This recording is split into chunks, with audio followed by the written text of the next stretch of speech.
যুবকেরা, বন্ধু নির্বাচনে যদি ভুল করো জীবন বরবাদ হয়ে যাবে। তোমার বন্ধু যদি হয় সিনেমা খোর, ফেন্সিডিল খোর, চোর, ডাকাত এবং পরের মেয়েদের পিছনে ঘুরে ঘুরে বেড়ায়, তোমার বন্ধু যদি এরকমের পল্টু মার্কা হয়, তোমার বন্ধু যদি হেরোইন খোর হয়, তোমারে তা খাওয়াবো। সে যদি সিনেমায় সবসময় যায়, তোমারও সিনেমায় নিয়ে যাবে।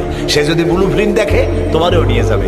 আর তোমার বন্ধু যদি নামাজি হয়, সত্যবাদী হয়, একদিন না একদিন তোমাকে মসজিদে সে ঢুকাই ছাড়বে। এই জন্য ভালো মানুষের সাথে বন্ধুত্ব করো, পরীক্ষা করে নাও কে তোমার বন্ধু। আল মারউ মা মান আহাব্বা, রাসূলুল্লাহ বলেছেন যার সাথে তোমার মহব্বত হবে তার সাথে তোমার হাসর হবে। এখন যুবকেরা, তোমরা কি চাও মদখোর, জেনাকার, বদমাশ তাদের সাথে তোমার হাসর হোক? তা কি চাও? সেই জন্য ভালো মানুষের সাথে, যারা নামাজি, দিনদার, পরেজগার, সত্য কথা বলে, ভালো মানুষ যারা, তাদের সাথে থাকো। আল্লাহ তোমাদের ভাগ্য ভালো বানায় দিবেন। আমাদের দেশ ভালো হবে, ইনশাআল্লাহ হবে।